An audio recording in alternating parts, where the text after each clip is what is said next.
네, 우리가 지금 예레미야를 계속 공부하면서 요나 같은 마음이 생겨서 그런 마음이랑 저랑 똑같은 것 같아요. 요새 계속 요나처럼 도망가고 싶은 마음이 너무 많아요. 예레미야도 나중에 보면 도망가고 싶은 생각이 너무너무 많이 드는 그런 예레미야도 있습니다. 네, 저는 여기 올라오는 것 자체가 괴롭습니다. 이 좋은 얘기도 아니고 했던 얘기 또 하고 또 하고 이 저주의 얘기를 계속 이사야 1장부터 이사야서 끝나는 66장까지 했고 또 예레미야 11장에 들어가면서 너무 지금 괴로워요. 여러분, 근데 이게 하나님께서 또 어떤 분을 통해서 저한테 알려주신 게, 제가 설교를 하면서 그렇게 똑같은 이야기를 여러 번 반복해서 했는데 그거를 기억을 못 하시더라고요. 완전히 생전 처음 듣는 것처럼 저한테 문자를 주셔서 제가 너무 깜짝 놀란 적이 있어요. 아, 그래서 이게 듣는 귀라는 게 하나님께서 주시는 거구나. 내가 아무리 얘기를 해도 듣는 귀가 없으면 그것이 그 사람의 마음의 옥토에 씨앗이 뿌려지지 않는 거구나라는 것을 알 수 있었습니다. 우리가 계속 하나님 아버지께서 예레미야를 공부할 때 율법이 중요하다 이야기하셨는데, 요새 사람들은 또 요즘 교회에서는 율법이 뭐가 그렇게 중요하냐, 예수님 십자가에 못 박혀 돌아가신 다음부터는 율법이 중요하지 않다라고 생각을 하세요.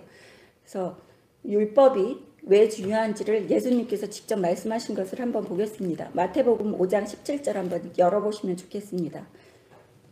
마태복음 5장 17절, 예수님께서 직접 말씀하신 거예요. 내가 율법이나 선지자를 폐하러 온 줄로 생각하지 말라.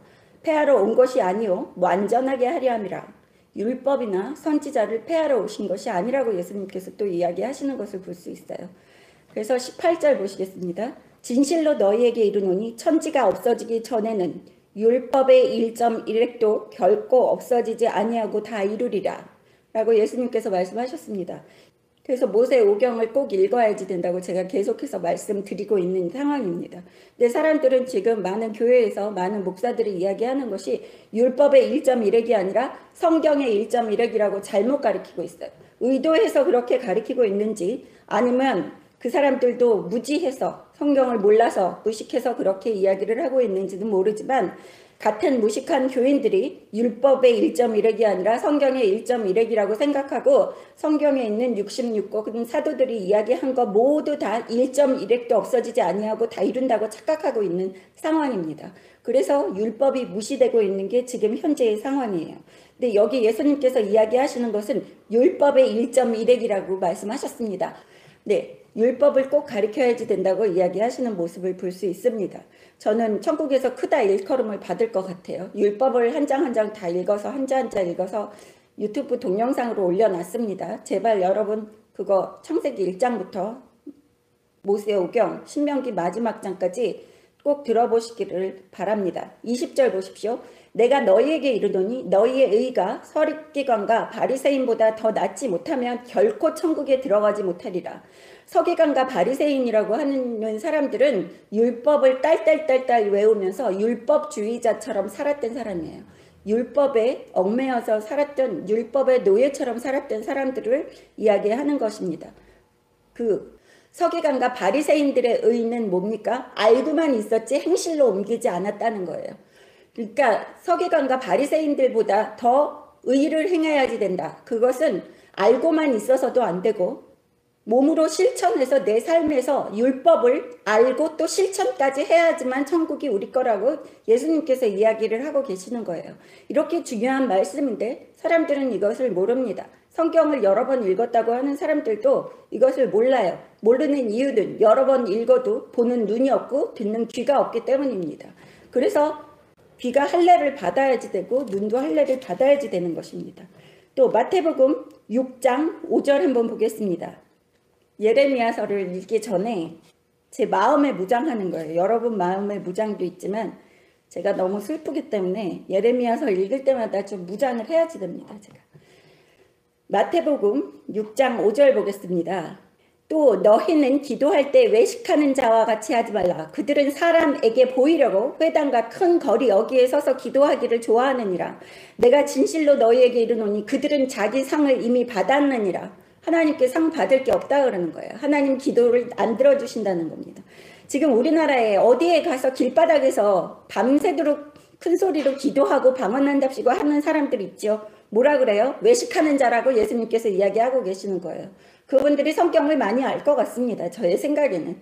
그분들은 목사도 있어요. 목사들이 성경을 많이 알아요. 근데 길바닥에서 기도를 하자고 그래요. 회당과 큰 거리 어귀에 서서 기도하기 좋아한대요. 왜? 사람들에게 보이려고. 나 이렇게 믿음이 좋아서 기도 열심히 해. 나라를 위해서 이렇게 기도 열심히 해. 내가 얘기하는 대로 너희들은 움직여 하는 거죠.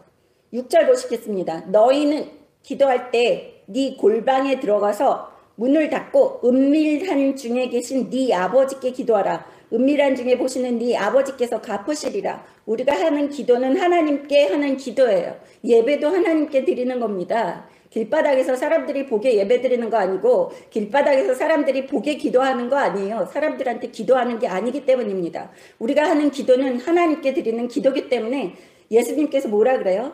은밀하게 기도 골방에서 아무도 듣지 않게 비밀스럽게 하나님께 기도하라고 얘기하시는 이 모습을 볼 수 있어요. 성경을 몇 번을 읽었다고 하는 사람들이 뭐를 읽었는지는 저는 이해가 안 갑니다.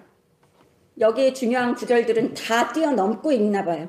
7절 보겠습니다. 또 기도할 때 이방인같이 중언부언하지 말라. 그들은 말을 많이 하여야 들으실 줄 생각하느니라.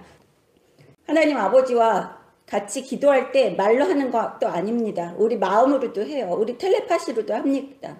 그때그때 상황 때마다 하나님 아버지께 속으로 생각하면서 아버지한테 물어보기도 하고 대화하는 것이 그것이 기도입니다.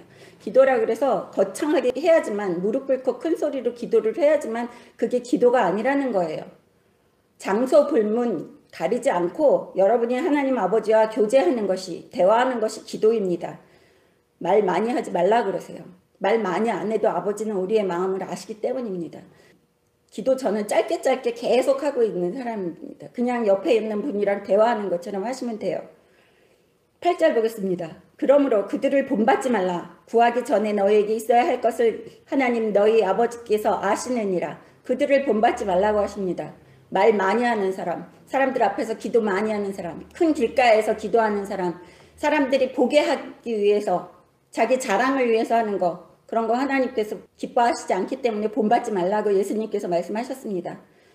9절 보시겠습니다. 그러므로 너희는 이렇게 기도하라. 하늘에 계신 우리 아버지여, 이름이 거룩히 여김을 받으시오며 나라가 임하옵시며 뜻이 하늘에서 이루어진 것 같이 땅에서도 이루어지이다. 오늘 우리에게 일용할 양식을 주시옵고 우리가 우리에게 죄진 죄를 사하여 준 것 같이 우리 죄를 사하여 주옵고 우리를 시험에 들지 마시옵고 다만 악에서 구하옵소서. 나라와 권세와 영광이 아버지께 영원히 싸움나이다. 아멘. 여기에서 예수님께서 직접 가르쳐주신 주기도문이 충분하다는 거예요. 그때 상황에 따라서 주기도문 플러스 다른 거, 여러분이 필요한 거 기도 골방에서 하나님 아버지께 은밀하게 아뢰시면 하나님 아버지께서 해주십니다. 다 듣고 계십니다. 요한복음 8장 29절 한번 보겠습니다. 지금의 대한민국의 이 어려운 문제와 내 삶에서 살고 있을 때 이 어려운 문제, 모든 거, 힘든 거 어떻게 해결하는지 딱 하나예요. 요한복음 8장 29절이 우리의 모든 문제를 해결할 수 있는 그러한 답입니다. 나를 보내신 이가 나와 함께 하시도다. 나를 보내신 이 여호와 하나님 아버지께서 우리와 함께 하십니다. 누구와? 율법이나 선지자를 폐하러 오지 않고 완성하러 오셨다고 하기 때문에 율법을 알아서 하나님 아버지 말씀에 죽도록 순종하는 사람, 그리고 사람에게 보이기 위해서 길거나 중언부언 기도하거나 그러지 않는 사람, 오직 은밀한 중에 하나님 아버지께만 내달리고 아버지만 의지하는 그런 사람은 아버지가 기뻐하시기 때문에 항상 함께 한다고 29절에 나와 있습니다. 나를 보내신 이가 나와 함께 하시도다. 언제? 나는 항상 그가 기뻐하시는 일을 행함으로 나를 혼자 두지 아니하셨느니라. 우리의 모든 문제의 해결은 뭐라고요? 내가 항상 아버지가 기뻐하시는 일만 행해야지만 하나님 아버지가 나와 함께 하시기 때문에 우리가 모든 것을 걱정 안 하고 살 수 있다는 것입니다. 지금 대한민국이 왜 이렇게 됐다고요? 하나님 아버지가 기뻐하시는 일을 행하지 않았기 때문에 아버지의 자녀들이 지금 이렇게 울면서 길바닥에서 기도하면 다 해결되는 줄 알고 착각하고 살고 있는 그게 결과라는 거예요. 잘못된 결과를 자기네들이 잘못된지도 모르고 행하고 있으면서 다 바꿀 수 있다고 자기네 힘으로 바꾸겠다고 하는 이야기입니다. 예레미야 11장 보겠습니다. 오늘 예레미야 11장입니다. 마음에 준비하셨죠? 우리가 기뻐하시지 않는 일을 행하기 때문에 율법을 무시하고 율법이나 선지자를 폐하러 온 것이 아니라고 얘기했는데 다 폐하러 온 줄 알고 하나님 아버지 말씀을 무시한 대한민국과 여기 몇천 년 전에 이스라엘 사람들이 어떻게 됐는지 보겠습니다. 11장 1절 여호와께로부터 예레미야에게 임한 말씀이라 이르시되 너희는 이 언약의 말을 듣고 유대인과 예루살렘 주민에게 말하라. 네. 예레미야 선지자를 통해서 하나님 아버지께서 말씀하시는 겁니다. 2절에 보시면 유다인과 예루살렘 주민. 그러면 유다인 말고 선택된 이스라엘 백성 유다 지파 사람 말고 예루살렘에는 외국인들까지 살았다는 거예요. 그럼 무슨 뜻입니까? 예수를 안 믿는 그런 사람이 있는 지금의 현재의 대한민국 상황이나 마찬가지라는 거예요. 대한민국 안에 있는 유다인, 예수 믿는 사람, 또 예루살렘 주민, 예수 안 믿는 사람들, 그런 사람들에게 말하라고 얘기하시는 겁니다. 3절 그들에게 이르기를 이스라엘의 하나님 여호와께서 이와 같이 말씀하시되 이 언약의 말을 따르지 않는 자는 저주를 받을 것이니라. 뭐를 받아요? 언약의 말을 따르지 않는 사람. 언약의 말은 뭐예요? 모세오경 창세기부터 신명기 마지막 장까지 그 말씀을 따르지 않고 순종하지 않는 사람들은 뭐를 받는다고요? 저주받는다고 얘기하시는 모습을 볼 수 있어요. 사람들은 하나님 아버지는 무조건 사랑이기 때문에 저주 안 하신다고 그러는데 저는 그런 사람들이 정말 성경에 대해서 무식하구나라는 생각을 합니다. 성경은 온통 저주한다는 하나님 아버지의 두려운 말씀이 너무 많이 있어요. 저는 이런 얘기 하고 싶지 않습니다. 오늘도 아버지한테 그랬어요. 아버지, 다른 사람들, 목사하고 싶어하는 사람들, 아버지 말씀 듣고 전화하고 싶어하는 사람들 세우지 왜 나는 쓰고 싶지 않고 나는 나서고 싶지 않고 사람들 앞에 있는 것도 싫어하는 사람을 시켜서 이런 거를 힘든 말을 하게 하십니까? 라는 한탄을 매번 합니다. 제가 수요 예배 때도 하고 일요일 날도 합니다. 그 수요일 날, 주일 날 되게 예민해져 있어요. 설교하기 전에 예민해서 오늘도 교회 오기 바로 전에 1시간 전에 그릇도 다 깨트리고 이렇게 그런 상황이었습니다. 별로 기분이 안 좋은 상황에서 그릇까지 다 깨트리고 막 이러니까 더 기분이 안 좋고 예민해져 있는 상황에서 또 올라오려고 하니까 올라와서 예레미야 말씀을 전해야 되니까 제가 스트레스가 너무 많이 받더라고요. 그래서 마태복음을 아까 읽은 겁니다. 그리고 요한복음도 그래서 읽은 겁니다. 저만이 아니라 여러분도 계속해서 예레미야의 똑같은 이렇게 예레미야를 통해서 하나님 아버지께서 저주한다 라고 얘기하시는 것만 들을 때 우리가 좀 심령이 피폐해지는 것을 느끼실 수 있습니다. 나는 안 그런데 내가 왜 이런 얘기를 계속 전해야지 되는가 라는 그런 그 마음이 들었어요. 제가 3절 보십시오. 언약의 말을 따르지 않는 자. 언약의 말은 모세오경 율법을 얘기하는 것이고 따르지 않는 자는 순종하지 않는 자는 저주를 받는다. 우리 대한민국은 하나님 아버지의 축복을 받았기 때문에 전 세계에서 70년 전만 해도 전 세계에서 꼴찌를 다툴 정도로 못 사는 나라였어요. 거의 거지다시피 했죠. 전 세계의 거지 나라였습니다. 근데 하나님께서 우리에게 축복해 주신 것은 하나님 아버지의 자녀들이 폭발적으로 늘어났기 때문이에요.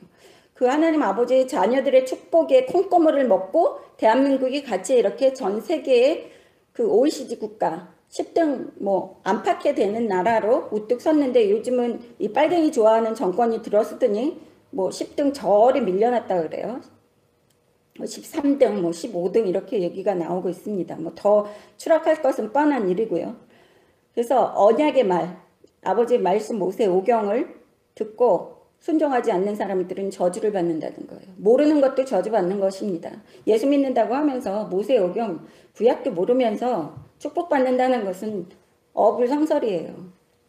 그 무식한 사람들이 용기 내서 그 무식을 자기 입술로 얘기해내는 거예요. 나 예수 믿어요 그러면서도 모세오경도 몰라요. 그러면 무식해요 라는 것을 자기 입술로 얘기하는 거예요. 나 가짜입니다 라는 소리입니다. 4절 보겠습니다. 이 언약은 내가 너희 조상들을 셋불무 애굽 땅에서 이끌어내던 날에 그들에게 명령한 것이라. 곧 내가 이르기를 너희는 내 목소리를 순종하고 나의 모든 명령을 따라 행하라. 그리하면 너희는 내 백성이 되겠고 나는 너희의 하나님이 되리라. 네, 이 하나님의 언약의 말씀은 우리 믿음의 조상 아브라함의 후손인 이스라엘 백성들을 애굽 땅에서 이끌어내실 때에 시내산에서 머물 때 모세를 통해서 하나님 아버지께서 하나하나 한자 한자 모세를 통해서 명령하시고 또 글로 남긴 그 기록입니다. 그게 뭐라고요? 모세오경입니다. 창세기, 출애굽기, 레위기, 민수기, 신명기 거기까지가 하나님이 우리에게 주신 언약의 말씀인데 그것을 몰라요. 그 언약의 말씀은 몇천 년이 지나도 이 세상이 끝나는 날이 와도 1.1핵도 없어지지 아니하고 다 이룬다고 아까 마태복음에서 예수님께서 마태복음 5장 17절에서 말씀하신 것을 늘 기억하시기를 바랍니다. 그것을 알고 순종해야지 되는 거예요. 그놈의 사도 바울이나 사도들 흉내내면서 뭐 사도같이 어쩌고 저쩌고 얘기하는 거 그건 아무 소용이 없다는 거예요. 네가 내 이름으로 귀신을 내쫓고 병자를 고치고 선지자 노릇하고 했어도 주여 주여 했어도 나는 너를 모른다 예수님이 얘기하시는 그 성경 말씀 기억하시기 바랍니다. 여기에서 보십시오. 제가 얘기했어요. 오늘 또 아버지한테 제가 너무 힘들고 스트레스 받아서 저는 기도를 길게 하는 게 아니라 그냥 궁금할 때마다 아버지랑 얘기하면서 왔다 갔다 하면서 대화하듯이 하는 사람이기 때문에 제가 아버지한테 물어봤어요. 아버지 사람들은 누구처럼 예수님처럼 사도처럼 뭐 바울처럼 뭐 요한처럼 요셉처럼 뭐 이런 얘기를 많이 하는데 나는 누구처럼이 되고 싶지 않습니다. 뭐 선지자 드보라처럼 뭐 여자분들은 여자 목사님들 전도사님들 여자분들은 되게 기뻐하고 좋아하는 게 선지자 드보라처럼 뭐 이런 얘기를 되게 좋아하나 봐요. 근데 저는 싫어하거든요. 누구처럼은 싫어해요.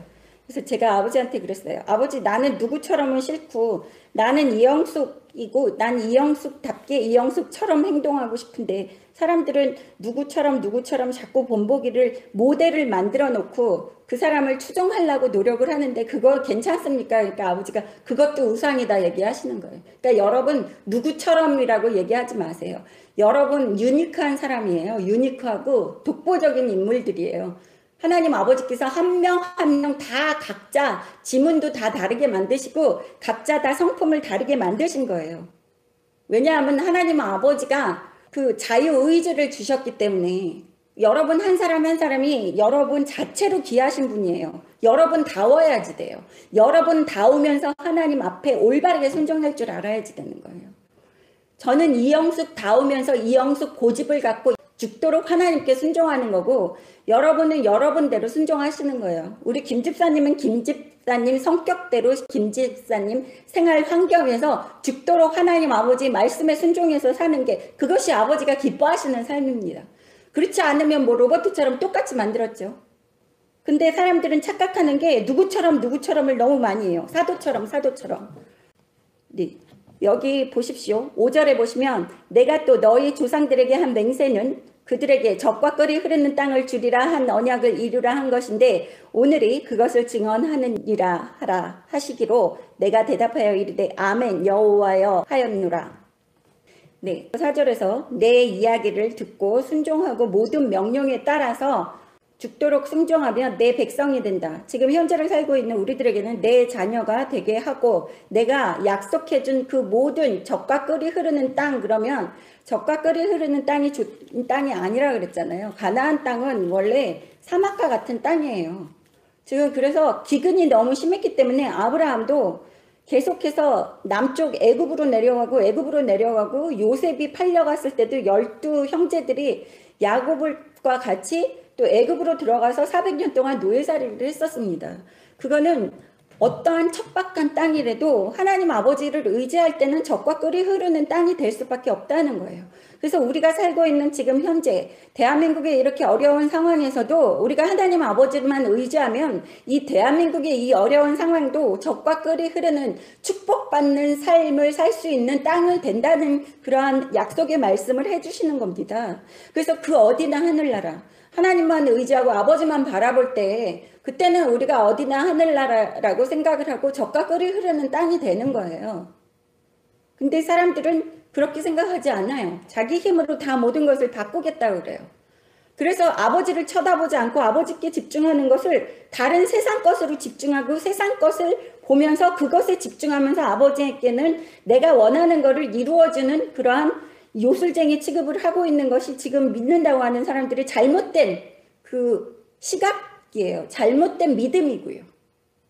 종교생활 한다고 그래요. 예수 믿는 사람들이. 전 제일 싫어하는 단어가 종교생활이라는 단어예요. 저는 예수 믿는 게 종교생활하는 거 아닙니다. 종교생활이라는 말은 전 쓰레기통에다 갖다 버린 지가 오래예요. 전 교회 안 다녀서 종교생활 모릅니다. 전 그냥 내 아버지랑 같이 사는 거예요. 내 아버지 모시고 사는 게 그게 예수 믿는 거예요. 우리는 종교를 믿는 게 아니라고 제가 계속 얘기를 하고 있습니다. 우리는 아버지의 자녀가 돼서 내 아버지랑 같이 사는 거예요.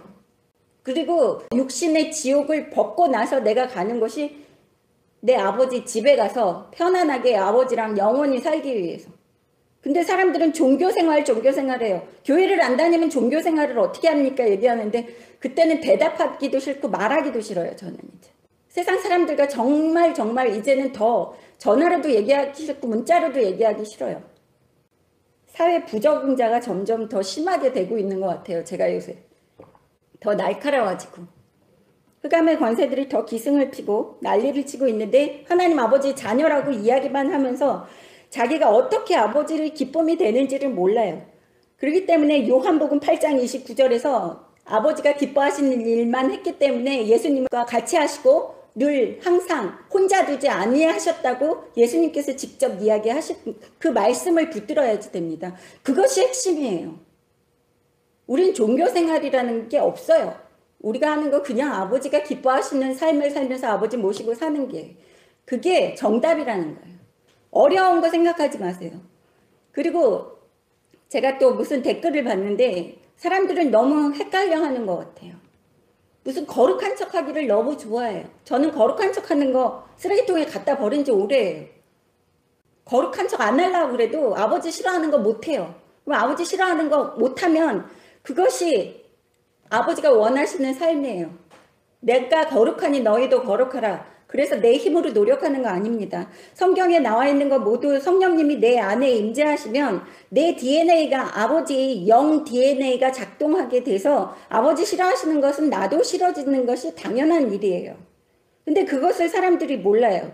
그리고 여러분이 보실 때 이 말세 구경하면서 누가 무슨 예언을 들었더라, 무슨 누가 어땠더라 그러면서 유튜브에 올라오는 거 그것만 열심히 탐구하면서 그거 묵상하시지 마시라는 거예요. 아버지 말씀 모세오경 묵상하십시오. 아버지 말씀이 없으면 내 안에 아버지를 사랑하는 마음이 없어요. 여러분 예수 믿는다는 것은 아버지를 사랑하는 마음을 갖는 게 예수 믿는다는 거예요. 아버지가 우리만 사랑하는 게 아닙니다. 그거는 짝사랑이에요. 아버지가 혼자서 자녀들 짝사랑하는 것도 한계가 있으신 거예요. 그래서 아버지가 진노하시는 거예요. 아버지는 이렇게 우리를 많이 사랑하시는데 계속 아버지는 혼자서 짝사랑만 하시는 거예요. 영원히 사랑이 굳건하게 해서 쓰러지지 않으려면 내가 아버지를 사랑하는 마음이 생겨야지 돼요. 근데 아버지를 사랑할 수 있는 마음은 언제 생깁니까? 모세오경을 공부를 해야지만 거기에서 하나님 아버지가 축복해 주시는 것을 보면서 나를 위해서 하나님 아버지가 이 세상의 모든 것을 만들어 놓으시고 나를 위해서 그 악한 것들을 다 청소해 주시고 나를 늘 눈동자같이 보살펴 주시는 것을 이스라엘이 걸어온 발자취 이스라엘의 역사를 보면서 우리가 느낄 수 있다는 거예요. 그럴 때 내가 사랑할 수 있는 마음이 생기는 거예요. 아버지를 죽도록 사랑할 수 있는 마음이. 그래야지만 아버지가 나를 사랑하는 사랑과 내가 아버지를 사랑하는 사랑이 이렇게 맞물려졌을 때 굳건하게 우리가 올바르게 반석 위에 서서 흔들리지 않는다는 것입니다. 누가 내가 사랑하는 사람 건드리면 가만히 있지 않잖아요. 보통 우리 인간들 사이에서 제일 중요한 게 모성이라고 그러잖아요. 엄마의 사랑. 내 자식 머리털 하나라도 누가 건드리면 가만히 안 있죠. 그것처럼 하나님 아버지도 우리 아버지 기뻐하시는 자녀를 머리털 하나 건드리면 아버지 가만히 안 계십니다. 진노하세요. 그것처럼 내 하나님 아버지 이름에 먹칠을 하면 잠도 못 잘 정도로 화가 나서 분이 나서 이리 뛰고 저리 뛰고 해야지 되는 게 하나님 아버지의 자녀들이에요. 그렇게 화가 나지 않는다는 것은 하나님 아버지의 자녀가 아니기 때문이에요. 내 아버지를 얼굴에 똥칠하고 먹칠하고 내 아버지를 우습게 만드는 그러한 인간들을 보면서 아무 감정이 느껴지지 않는다는 것은 가짜 예수쟁이고 가짜 자녀라는 거예요. 사랑입니다. 이 세상에 죄 짓는 사람 사랑하는 게 아니라 아버지가 나를 사랑하는 것을 느끼고 그거에 감사해서 내가 죽도록 아버지를 사랑하는 거. 짝사랑이 아닙니다. 쌍방간에 교류하는 사랑이 있어야지만 그것이 진정한 아버지의 자녀예요. 그리고 천국 갈 수 있는 밑거름이 된다는 것입니다. 여러분 모두 하나님 아버지를 죽도록 사랑하시는 여러분 되시기를 주님의 이름으로 축원합니다. 네, 6절 보시겠습니다. 여호와께서 내게 이르시되 너는 이 모든 말로 유다 성읍들과 예루살렘 거리에서 선포하여 이르기를 너희는 이 언약의 말을 듣고 지키라. 네, 계속 선포하면서 다녔죠. 거리도 다니면서 모세오경 하나님께서 약속하신 언약의 말씀을 듣고 지켜라. 제가 하는 이야기랑 똑같아요. 지금 여기껏 제가 얘기한 거 모세오경 듣고 순종하고 죽도록 순종해라. 예레미야가 하는 이야기나 제가 얘기하는 이야기나 똑같은 거예요. 이렇게 심플한 거를 몰라요. 근데 사람들은 무슨 기도를, 제가 어떤 사진을 받았는데 뭐 기도를 4시간 하면 뭐 천국이 어쩌고, 기도를 3시간 하면 어쩌고, 2시간 하면 어쩌고, 1시간 하면 어쩌고, 마치 무슨 대학교 들어갈 때 뭐 1시간 자면 어떻고, 2시간 자면 어떻고, 3시간 자면 어떻고, 4시간 자면은 뭐 떨어지고, 이것처럼 얘기를 해놨더라고요. 그래서 제가 막 웃었어요. 그럼 난 지옥 가겠어요, 아버지. 이 사진에 나온 것처럼 하면. 나는 이렇게 앉아가지고 1시간, 2시간, 3시간, 4시간 이렇게 기도 못하는데. 그러면서 아버지, 그러면서 제가 막 배꼽을 잡고 깔깔깔깔 웃으면서 디굴디굴 굴렀어요. 아버지 얘네들 좀 보세요. 아버지 얘네들 좀 보세요. 이 사진 좀 보세요. 그리고 얼마나 우스운 소린지. 여러분이 힘으로 천국 가신다고요? 그 누구도 갈 수 없습니다. 지금처럼 예수 믿어서는 다들 지옥이에요. 그러니까 아버지가 그래서 계속해서 한 얘기 또 하고 한 얘기 또 하고 하시는 겁니다. 아버지를 사랑해야지만 천국 가는 거예요. 제가 또 물어봤어요, 아버지한테. 아버지, 저 지옥 가는 사람들 가엾고 저 사람들은 천국 다 못 가고, 이런 얘기를 저는 가끔 해요. 궁금하면, 가끔이 아니라 매일 물어보죠. 매일 물어보고 또 잊어버리고 또 물어보고 잊어버리고 하는데 아버지가 그러시더라고요. 예, 지금 육신을 입고 살고 있는 이 세상에서 내 말에 순종하고 모세오경에 순종을 해야지만 천국에 와서 재미없다, 심심하다, 뭐 이렇게 재미없는 천국에 있냐 이렇게 얘기 안 한다는 거예요. 그러니까 그렇게 얘기할 사람들은 아예 천국에 못 가는 거죠. 지금 육신을 입고 아버지의 모세오경 율법에 순종하면서 사는 것이 우리가 천국 가서 사는 그 훈련을 하고 있는 거예요, 여러분. 그거에 훈련이 안 된 사람은 당연히 지옥 가는 거예요. 천국 가도 재미없어요, 그런 사람들은. 지 멋대로 못 살기 때문에. 근데 육신을 입고 지금 우리 이 세상에 살면서 아버지 말씀 모세오경에 죽도록 순종하면서 살다 보면 그것이 우리 그러니까 일상생활이 되면서 그게 익숙해지고 그게 좋은 거예요. 세상 게 싫어지는 거예요. 그러면 천국에 갈 수 있는 환경이 만들어지고 훈련이 끝났다는 거죠. 훈련이 안 된 사람을 어떻게 천국으로 데려가시겠습니까? 하나님 아버지께서. 심플해요. 그래서 모세오경을 공부해야지 된다는 겁니다. 7절 읽겠습니다. 내가 너희 조상들을 애굽 땅에서 인도하여 낸 날부터 오늘까지 간절히 경계하며 끊임없이 경계하기를 너희는 내 목소리를 순종하라 하였으나, 네, 하나님께서 계속 애굽 땅에서 인도해 냈을 때부터 이스라엘 백성들에게 계속 율법도 주시고 하시면서 내 말에 순종하고 이렇게 하지마 저렇게 하지마, 그래서 노심초사하시면서 길 건널 때 양쪽 차가 오는지 봐, 손도 들고 건너, 뭐 이런 거를 부모가 얘기해 주듯이 하나님 아버지께서 자녀들에게 다 얘기해 주신 거예요. 근데 사람들은 그렇게 순종하지 않았다는 거예요. 그러면 어떻게 돼요? 잘못된 길을 가는 거죠. 타락하는 거죠. 우리 부모들이 자식 키우면서 자식에게 이러지 말아라 저러지 말아라 하는 거나 하나님 아버지가 우리에게 하시는 거나 똑같아요. 8절 보겠습니다. 그들이 순종하지 아니하며 귀를 기울이지도 아니하고 각각 그 악한 마음에 완악한 대로 행하였으므로 내가 그들에게 행하라 명령하였어도 그들이 행하지 아니한 이 언약의 모든 규정대로 그들에게 이루게 하였느니라 하라.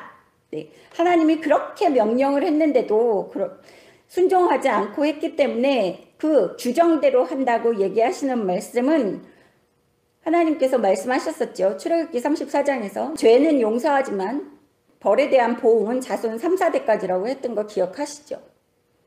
그래서 아버지가 벌을 내리신다는 거예요. 그래서 우리나라에 벌 받아야지 되는 것은 할 수 없습니다. 예수 믿는다고 하는 사람들 너무 잘못 가르쳐 놨어요. 아론이 방자해서 이스라엘 백성들을 방자하게 만들어 놓은 거나 똑같은 그러한 상황입니다. 9절 여호와께서 또 내게 이르시되 유다인과 예루살렘 주민 중에 반역이 있도다. 유다인과 예루살렘 주민 중에 반역이 있도다. 이거는 예수 믿는 사람이나 예수 안 믿는 지금 대한민국의 사람 중에서 반역자가 있다고 얘기하시는 거예요. 똑같이 반역을 하고 있다는 거예요.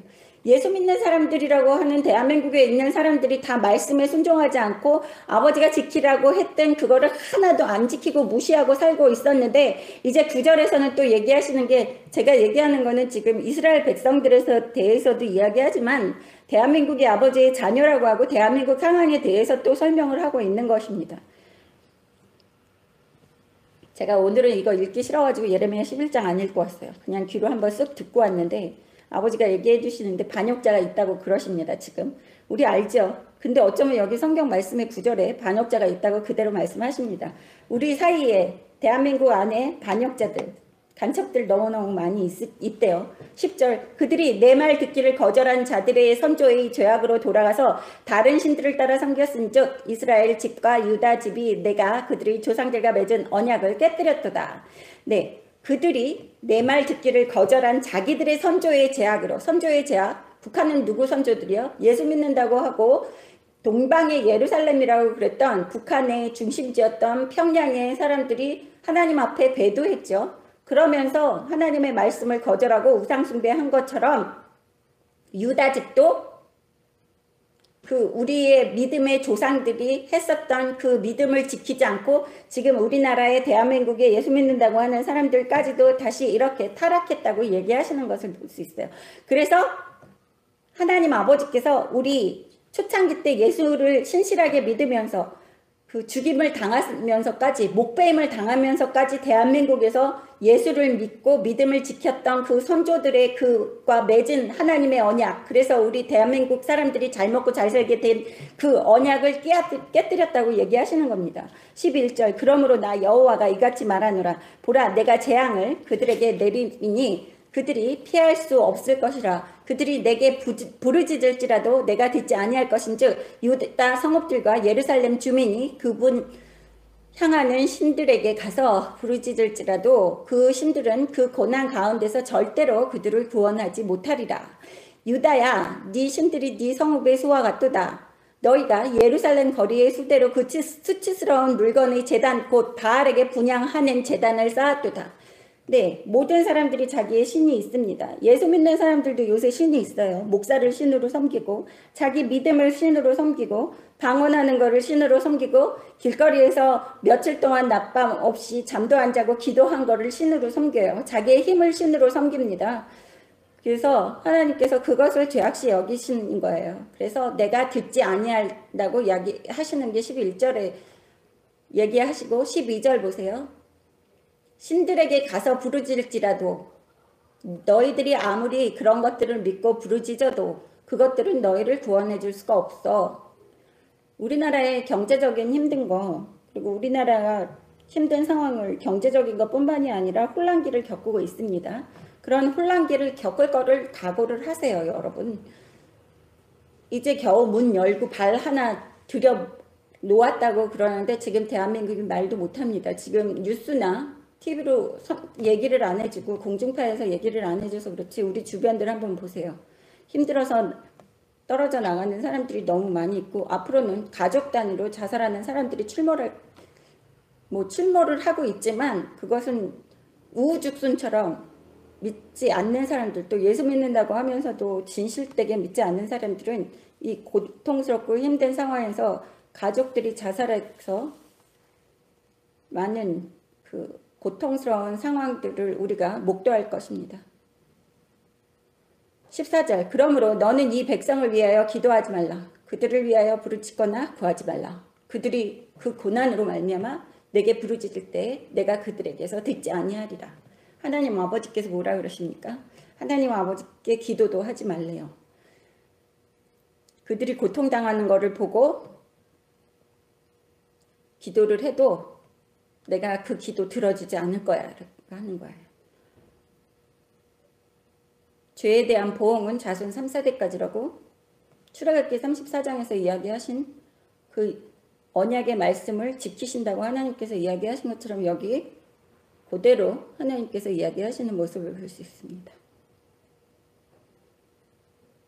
우리 많은 교회들, 많은 교회가 아니죠. 대부분이 예수 믿는다고 하는 한국의 예수 믿는 사람들이 아버지를 섬기지 않았어요. 교회 안에 너무 우상들이 많이 있습니다. 지금도 우상들이 너무 많아요. 어떤 분이 또 전화 와서 뭐 제자훈련학교 뭐 이런 거 들어갔다고 막 자랑을 하시더라고요. 그래서 제가 너무 웃었어요. 그놈의 큰 교회들은 자기네들이 만들어 놓은 그런 쓰레기 같은 프로그램들이 왜 그렇게 많은지 아버지를 쳐다보는 게 아니라 거기 프로그램에 들어간 게 자기의 훈장이 되고 있어요. 아버지의 이름이 내가 아버지의 자녀라는 게 아버지가 나랑 같이 하신다는 게 훈장이고 자랑스러운 것이 아니라 자기가 교회에서 무슨 훈련학교를 들어간 것이 그것이 자랑스러운 거예요. 아버지가 없는 데죠. 대부분의 교회들 예수 믿는다고 하는 사람들이 대부분 이렇게 썩었다는 거예요. 자기가 왜 믿는지도 몰라요. 어떻게 믿는지도 몰라요. 그것을 교회들이 앞장서서 사람들에게 이렇게 흑암의 권세들, 마귀 노릇하는 거예요. 마귀의 도구로 사용되는 것이 요즘의 교회들입니다. 우리 교회에도 그래서 제가 교회 오지 말라고 그러시는 분들이 있어요. 교회를 우상시 여기셔서 꼭 낮은 교회에 와서 예배를 드려야지만 축복받는다고 착각하시는 분들이 있어요. 낮은 교회를 와서 예배를 드려서 꼭 여기에 장소에 와야지만 축복받는 것이 아니라 그 올바른 말씀을 듣고 올바르게 순종할 때 축복받는다는 거예요. 다행히 낮은 교회에 아직은 올바르게 하나님께서 가르쳐 주시기 때문에 그래서 축복받을 수 있는 스피커라는 겁니다. 이 장소가 중요한 게 아니라는 것입니다. 16절 보시겠습니다. 15절 나는 사랑하는 자가 많은 악한 음모를 꾸미더니 나의 사랑하는 자가 많은 악한 음모를 꾸미더니 하나님을 사랑했었던 사람들 그리고 사랑한다고 이야기하면서 예수 믿는다고 이야기하면서 음모라는 음모는 악한 거를 다 꾸미고 다닌다는 거예요. 나의 집에서 무엇을 하려느냐 내 집에서 무엇 하려고 그러는데 그러는 거예요. 교회 안에서 악을 행하고 있다는 거예요. 하나님 아버지께서 그렇게 얘기를 하고 계시는 겁니다. 많은 분들이 제가 주일 설교랑 수요 설교에서 너무 강하게 이야기를 한다고 걱정을 하세요.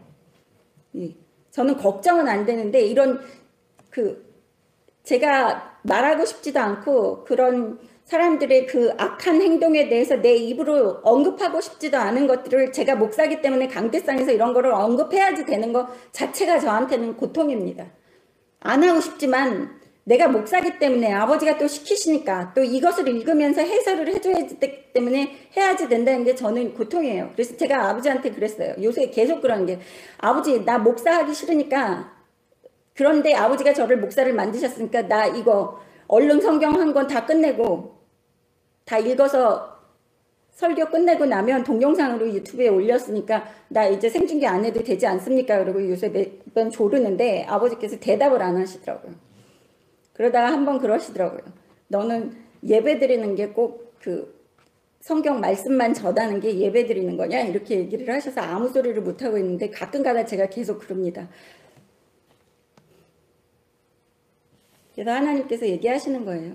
내 집 안에서 더 악한 것들을 꾸미고 있대요. 내 집 안, 교회 안에서 나를 섬긴다고 하면서 너희들은 나쁜 악한 것들로만 꾸미고 악한 일을 행동을 하고 있는 것이라고 얘기합니다. 거룩한 제물, 고기로 내 제단을 피할 수 있겠느냐? 그때 네가 기뻐하겠느냐? 너 같으면 거룩하다고 그러고 좋은 걸로 갖다 놓는다고 그래도 너 같으면 기뻐하겠어? 라고 하나님께서 되물어 보시는 거예요.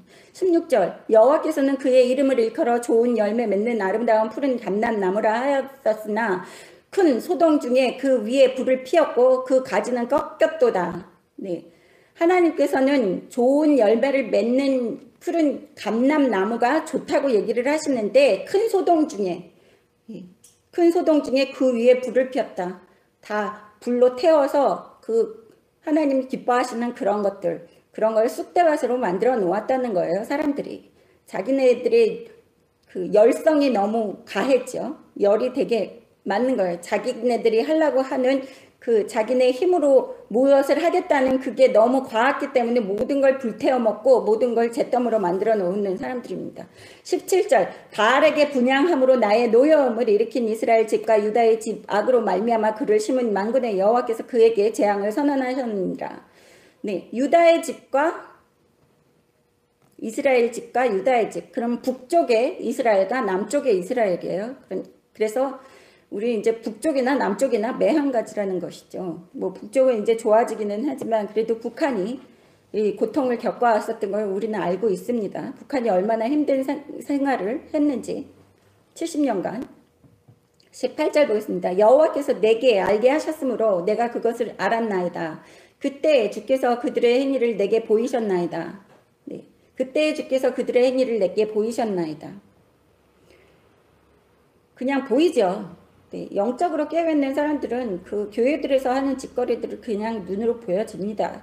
그래서 교회 안 나가시는 분들이 많이 있잖아요. 예수 믿은 지 몇십 년 됐는데 교회를 나가지 않는 분들이 저희 나중교회를 통해서 예배를 드리고 말씀을 듣고 하시는 분들이 있다는 거 제가 알고 있습니다. 그 영적으로 깨어있는 사람들은 그들의 행위를 보고 다 실망을 하고 있는 거죠. 19절 나는 끌려서 도살 당하러 가는 순한 어린 양과 같으므로 그들이 나를 해하려고 깨어있기를 우리가 그 나무 열매를 함께 박멸하자. 그를 살아있는 자의 땅에서 끊어서 그의 이름이 다시 기억되지 못하게 하자 함을 내가 알지 못하였나이다. 공의로 판단하시며 사람의 마음을 감찰하시는 만군의 여호와여 나의 원통함을 주께 아뢰었사오니 그들에게 대한 주의 보복을 내가 보리이다 하였더니 여호와께서 나도 사람들에 대하여 이와 같이 말씀하시되 그들이 네 생명을 빼앗으려고 찾아 이르기를 너는 여호와의 이름으로 예언하지 말라 두렵건대 우리 손에 죽을까 하노라 하도다. 네, 사람들이 뭐래요? 예레미야가 하도 지적질을 하고 다니는 거죠. 저처럼 너희들 잘못했어. 가짜 목사야, 가짜 선지자야. 교회에서 하는 일들이 다 악한 행동만 하고 다니잖아. 이러면서 선포하고 다니니까 아나도 사람들이 너무 미워하는 거예요. 그래서 총 공격에 들어가고 예레미야를 죽이려고 혈안이 돼 있는 이러한 모습들을 볼 수 있어요. 그래서 예레미야가 하나님께 고자질하는 거예요. 하나님한테 아나도 사람들이 나한테 이야기하기를 너를 죽일 거야. 너 이제 하나님 아버지 이름으로 예언하지 마. 안 그러면 내가 죽일 거야. 그렇게 얘기하는 게 21절에 나와 있어요. 여기에 보세요. 그들이 네 생명을 빼앗으려고 찾아 이르기를 너는 여호와의 이름으로 예언하지 말라 두렵건대 우리 손에 죽을까 하노라 하도다. 그렇게 얘기할 거라고 얘기하시는 것을 볼 수 있어요. 22절 보십시오. 그러므로 만군의 여호와께서 이와 같이 말씀하시니라. 보라 내가 그들을 벌하리니 청년들은 칼에 죽으며 자녀들은 기근에 죽고 남는 자가 없으리라. 내가 안아도 사람에게 재앙을 내리리니 곧 그들은 벌할 해니라. 네, 그렇지만 하나님께서 아버지의 사람을 건드리려고 하는 사람들을 가만두지 않겠다고 하시는 말씀입니다. 다 쳐 죽이겠다고 얘기하시는 거예요. 건드리지 말라고. 즉 아버지가 사랑하는 아버지의 자녀들 머리털 하나 손상시키려고 하면 하나님 아버지께서 가만히 두고 보시지 않는다는 거예요. 다 청년들은 칼에 죽으며 자녀들은 기근에 죽게 만든다고 얘기하시는 것을 볼 수 있습니다. 지금 현재 대한민국이 어떻게 죽을지는 모르지만 하나님 아버지께서 아버지의 자녀들을 힘들게 하고 욕되게 하고 괴롭히면 아버지께서 갚아주신다고 얘기하십니다. 그렇기 때문에 우리는 진정한 하나님 아버지의 자녀들은 두려워하지 마시기 바랍니다. 강하고 담대하십시오. 지금 빨갱이 세상이 된다고 해도 하나님 아버지 쳐다보면 아버지 하나님께서 우리 원수들에게 복수해 주실 겁니다. 그리고 23절 보십시오. 남는 자가 없으리라. 내가 안아도 사람에게 재앙을 내린다고 얘기하시는 모습을 볼 수 있어요. 아버지의 자녀들을 괴롭히는 사람들에게 재앙을 내리는데 곧 그들을 벌할 해니라. 벌할 해니라라는 것은 뭐라 그럽니까? 하나님의 때라는 거예요. 우리가 원하는 때에 하나님이 그렇게 해주시는 것이 아니라 모든 것은 아버지의 중심으로 아버지가 원하시는 때에 그런 거를 이루시겠다고 얘기하시는 거예요. 그래서 제가 왜 빨리 북한이 망하는 그 모습을 보여주지 않으시느냐고 드러나지 않고 있다 그랬더니 하나님 아버지께서 그렇게 북한이 망하는 게 하루라도 늦춰지는 것도 은혜다라고 얘기하시는 거예요. 그 망한 모습이 보이는 게. 그래서 왜 그러느냐라는 질문을 했죠, 아버지한테. 꼬치꼬치 또 제가 집요해서 모르는 못 지나가는 사람이에요. 하루라도 늦게 망하면 하루라도 깨어나서 하나님 아버지 앞으로 돌아오는 사람이 있다는 거예요. 그러니까 고통 안에서도 그 40년 동안 광야 생활을 하면서 이스라엘 백성들이 하나님이 원하시는 그러한 사람들로서 이렇게 변해가고 만들어지는 것처럼 우리가 고통 속에 산다는 것 또한 하나님께서 주신 그 축복이라고 생각하시고 감사하고 강하고 담대하게 이겨내실 줄 아는 여러분이 되시기를 주님의 이름으로 축원합니다. 네, 우리 잠언 11장 빨리빨리 읽어보고 끝나겠습니다. 네. 속이는 저울은 여호와께서 미워하시나 공평한 추는 그가 기뻐하시느니라. 누가 속이죠? 지금 우리나라에 속이는 사람이 너무 많아요. 예수 믿는다고 하는 사람들부터 다 속이고 있습니다. 2절 보십시오. 교만이 오면 욕도 오거니와 겸손한 자에게는 지혜가 있느니라. 교만이 오면 욕도 옵니다. 3절 정직한 자는 성실은 자기를 인도하거니와 사악한 자의 패역은 자기를 망하게 하느니라. 재물은 진노하시는 날에 무익하나 공의는 죽음에서 건지느니라. 완전한 자의 공의는 자기의 길을 곧게 하려니와 악한 자는 자기의 악으로 말미암아 넘어지리라. 한국의 악인들 자신들의 악으로 말미암아 넘어질 겁니다. 6절 보십시오. 정직한 자의 공의는 자기를 건지려니와 사악한 자는 자기의 악에 잡히니라. 네, 정직하게 서셔야 된다는 것입니다. 이 대한민국에 정직하지 못한 사람들 이제 자기 악한 행동 때문에 잡히게 될 겁니다. 7절 악인은 죽을 때 그 소망이 끊어지나 불의 소망이 없어지느니라. 네, 악인은 죽을 때 완전히 그 지옥으로 가기 때문에 소망이고 뭐고 하나도 없죠. 우리 믿는 사람들은 의인들은 소망이 이루어지는 겁니다. 죽으면 우리는 천국에 가는 그러한 큰 그 꿈이 이루어지는 것이기 때문입니다. 8절 의인은 환난에서 구원을 얻으나 악인은 자기의 길로 가느니라. 지금 대한민국의 이러한 환난 속에서도 의인은 즉 하나님 아버지의 자녀들은 구원을 받을 거라는 그 믿음을 가지시기를 바랍니다. 그렇지만 악인은 자기의 길로 간다. 악인은 자신이 받아야지 될 대가를 치를 겁니다. 9절 악인은 입으로 그의 이웃을 망하게 하여도 의인은 그의 지식으로 말미암아 구원을 얻으니라. 악인은 그 입으로 다 망하잖아요. 제가 제일 재밌어하는 게 유튜브에 그 예전에 그 정권을 잡기 전에 했던 그 말들과 지금 정권 잡고 하는 그 말들이 너무 180도로 다른 것을 누가 이렇게 편집해서 올려놓으셨더라고요. 그거 보면서 아직도 깔깔거리고 많이 웃었습니다. 예, 확실하게 나는 악인입니다. 그렇게 이마에 찍고 다니는 게 더 나을 것 같아요. 지식으로 말미암아 구원을 얻는다라는 것은 하나님을 아는 지식이라는 겁니다. 이 세상적인 지식 말고요.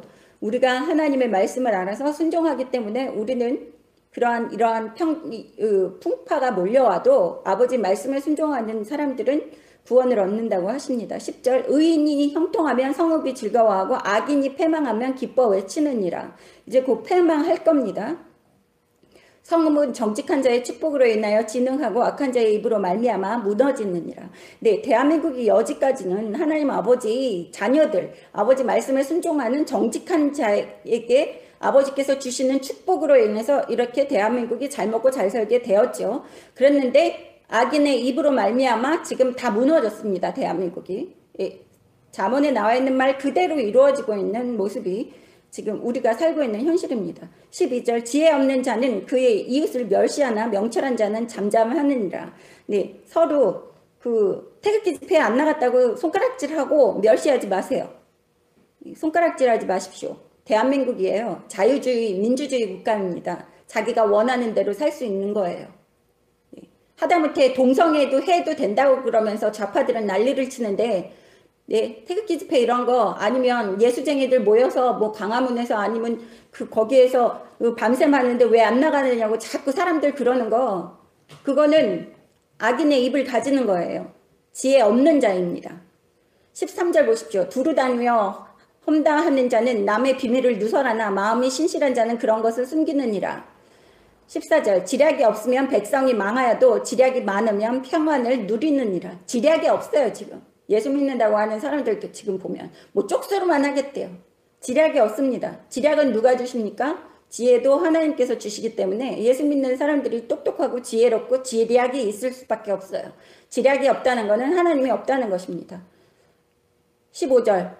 그래서 무식하게 행동하잖아요. 예수 믿는다고 하면서 정말 무식하게 행동하면서 자기 건강을 해치고 있어요. 꼭 자해하면 메조키스트 같아요. 메조키스트들이 왜 자해하면서 희열을 느끼잖아요. 자기 자신을 자해하면서. 그 15절. 타인을 위하여 보증이 되는 자는 손해를 당하여도 보증이 되기를 싫어하는 자는 평안하니라. 여러분 보증 쓰신 분들 지금 대한민국 망하고 있으니까 보증 쓴 거 다 물리세요. 보증 섰는지 안 섰는지 곰곰이 생각해 보세요. 생각 안 나면 아버지께 물어보세요. 그러면 아버지가 기억나게 해주실 겁니다. 16절. 유덕한 여자는 존영을 얻고 근명한 남자는 재물을 얻느니라. 인자한 자는 자기의 영혼을 이롭게 하고 잔인한 자는 자기의 몸을 해롭게 하느니라. 악인의 삭은 허무하되 공의를 뿌린 자의 상은 확실하니라. 네, 이제 우리가 악인들이 무너지는 것을 볼 수 있습니다. 아무것도 없을 것입니다. 그 악인들이 무너질 때 아주 허무하게 될 거라는 것을 우리는 알 수 있습니다. 공의를 뿌린 자, 하나님 아버지의 말씀을 의지해서 그래도 좌로나 우로나 치우치지 않고 아버지의 빛의 길 가운데에 서서 아버지만 바라보고 가는 사람들은 이제 상을 받을 수 있습니다. 예수 믿는다고 하면서 자기의 힘에 의지한 사람들도 수치를 당할 겁니다. 가짜 바알신을 섬겼기 때문입니다. 교회 안에서 바알신 섬겼어요. 네, 우상을 섬겼습니다. 19절. 공의를 굳게 지키는 자는 생명에 이르고 악을 따르는 자는 사망에 이르니라. 네, 공의를 굳게 지키는 자. 공의는 하나님께 속한 겁니다. 공의롭고 의롭고 하는 것은 하나님의 자녀들이 행하는 일이에요. 그래서 생명에 이르고 악을 따르는 자, 흑암의 권세들을 따르는 자는 사망에 이른다라고 얘기하십니다. 20절. 마음이 굽은 자는 여호와께 미움을 받아도 행위가 온전한 자는 그의 기뻐하심을 받느니라. 악인의 피차 손을 잡을지라도 벌을 면하지 못할 것이나 의인의 자손은 구원을 얻으리라. 지금 악인들끼리 손잡고 있어요. 지금 난리가 났어요. 지금. 근데 악인들끼리 손잡아도 아무 소용없다고 하나님께서 또 얘기하십니다. 22절. 아름다운 여인이 삼가지 아니한 것은 마치 돼지코의 금고리 같으니라. 네. 자기 외모 가지고 자기 힘 가지고 주제 파악하지 못하고 나대지 말라고 그러시는 거예요. 하나님께서. 여기에서는 외모, 이쁜 여자에 대해서만 이야기하시는 건데 여자뿐만이 아니라 남자도 그렇고 자기가 가지고 있는 거 의지해서 나대지 마십시오. 하나님 의지하십시오. 23절. 의인의 소원은 오직 선하나 악인의 소원은 진노를 이루느니라. 의인의 소원은 하나님이 기뻐하시는 소원만 갖고 있기 때문에 선한 것뿐이죠. 하나님은 선하시기 때문입니다. 24절. 흩어 구제하여도 더욱 구하게 되는 일이 있나니 과도히 아껴도 가난하게 될 뿐이니라. 네, 우리 주변에 힘들고 그런 사람들을 모른다 하지 말아야지 된다는 거예요. 구제하여도 더욱 구하게 될 수 있다는 것입니다. 그 이웃들과 불쌍한 사람들을 불쌍하게 생각해야지만 하나님 아버지께서 우리를 또 불쌍하게 생각하시고 우리의 재물 또한 또 구제에 더 많이 쓰라고 더 많이 부어주십니다. 25절. 구제를 좋아하는 자는 풍족하여질 것이요 남을 윤택하는 자는 자기도 윤택하여지리라. 네. 같이 윤택해질 수 있는 방법은 우리의 손을 움켜쥐는 것이 아니라 같이 나누는 거라고 얘기하십니다. 26절. 곡식을 내놓지 아니한 자는 백성에게 저주를 받을 것이나 파는 자는 그에게 머리에 복이 임하리라. 네.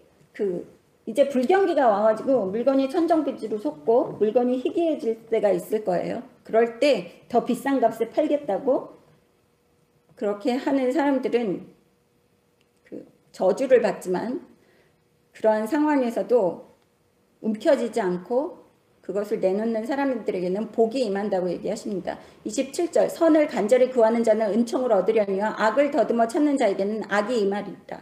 네, 지금 악인들은 자신의 열매를 먹을 것입니다. 28절. 자기의 재물을 의지하는 자는 패망하려니와 의인은 푸른 잎사귀 같아서 번성하리라. 자기의 재물을 의지하는 자는 패망한다고 얘기를 하세요. 그러니까 하나님 아버지 이외에 다른 것 의지하지 마시라는 거예요. 지금 예수 믿는 사람들이 돈이 없어서 길바닥에서 헌금 걷었다 그랬잖아요. 헌금이 아니라 그거는 모금이라 그랬잖아요. 헌금은 아버지께 바치는 거예요. 아버지께 바치는 거는 길바닥에서 그렇게 모으는 게 아니에요. 길바닥에서 모아서 그거를 그대로 자기네 마음대로 또 썼습니다. 그거는 예수 믿는 사람들을 모아놓고 돈을 모아서 돈을 의지했죠. 그런 사람들은 어떻게 된다는 거예요? 패망한다고 하십니다. 29절 자기 집을 해롭게 하는 자의 소득은 바람이라 미련한 자는 마음이 지혜로운 자의 종이 되리라. 이제 지금 나라를 망하게 만들고 이런 사람들은 종 같은 삶을 살게 될 것입니다. 30절 의인의 열매는 생명나무라 지혜로운 자는 사람을 얻느니라. 보라 의인이라도 이 세상에서 보응을 받거든 하물며 악인과 죄인이리요. 31절 아주 중요한 말이죠. 의인은 이 세상에서도 상을 받고 산다는 거예요. 그런데 악한 사람들은 벌을 안 받겠느냐라는 뜻입니다. 그래서 우리가 육신을 입고 살고 있는 동안에도 우리가 의인이고 아버지의 기쁨이 되면 내가 이 세상의 축복을 누리면서 살 수 있다는 거예요. 예수 믿는다고 복복복번 얘기하지 말라는 것은 성경을 모르는 무식한 사람들이 얘기하는 거라고 제가 계속 강조하고 있습니다. 예수 믿고 아버지의 기쁨이 되면 우리는 복 받을 수밖에 없어요. 차고 넘칩니다.